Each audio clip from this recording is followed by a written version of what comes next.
Close local officials are beginning to decide if they want medical marijuana businesses in their communities before the state starts giving out licenses next year. East Lansing, a proposal to close all medical marijuana dispensaries operating in Michigan until the state starts officially licensing them drew outrage today from people who depend on the drug to treat a variety of ailments. Donald Bailey, a retired Michigan State Police trooper and member of the Michigan Medical Marijuana Licensing Board, said the dispensaries should be shut down by September 5 and any outlets that remain open should not be eligible to apply for licenses when the state makes those applications available on December 15. More on freep.com. Communities across Michigan deciding on opting in or out of medical marijuana business. Medical marijuana by the numbers. Every dispensary out there is open in violation of the Michigan Medical Marijuana Act, Bailey said during an afternoon meeting of the board. It's a felony for every sale that occurs from a dispensary. After hearing from dozens of medical marijuana patients and potential future marijuana business owners, the board decided to table Bailey's proposal. I have a degenerative bone disorder and discovering medical marijuana was a game changer for me, said Mark Gibson of Detroit.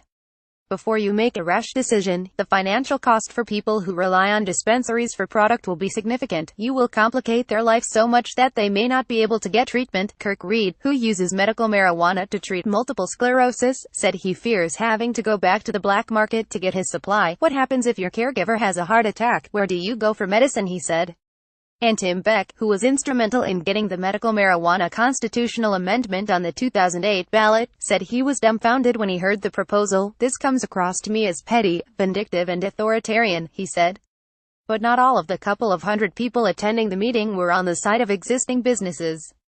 Some people who want to be considered for a license when the state begins accepting applications don't want to be shut out of the market by people who have been operating to dispensaries without a license from the state. And David Scott, supervisor of Commerce Township, said there are 67 grow operations in his township, many of which are growing more plants than are allowed by existing law. Knock off the crap that's illegal and is nothing but organized crime, he said. Voters approved medical marijuana in 2008, allowing caregivers to grow up to 12 plants for each of 6 patients who have approved medical marijuana cards. Some communities went after dispensaries, shut them down and criminally charged the owners. Other communities, such as Detroit, Lansing, Flint, Ypsilanti and Ann Arbor, allowed the pot shops to operate without police intervention. In Detroit, there are more than 70 shops that are operating that have either gone through or are completing the city's approval process. To address the confusion and uncertainty in the medical marijuana law, the legislature passed laws last year to regulate and tax the medical marijuana business. The new legislation will allow 5 classes of medical marijuana licenses, those for growers, processors, testing facilities, dispensaries and transporters. The legislation also calls for 3 classes of medical marijuana growers, those who can grow up to 500 plants, 5,011,000 plants and 1,001 to 1,500 plants. The Medical Marijuana Licensing Board, working with the State Licensing and Regulatory Affairs Department, will begin issuing licenses next year. Lara spokesman Jason Moon said the department is prepared to review Bailey's proposal before the board's next meeting in mid-September.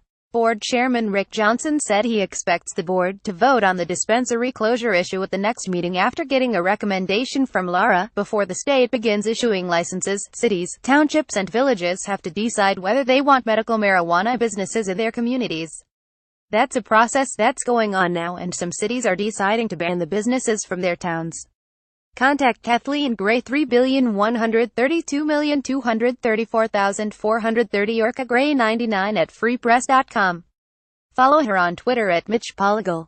Read or share this story http://on.freep.com/2xlkgmd.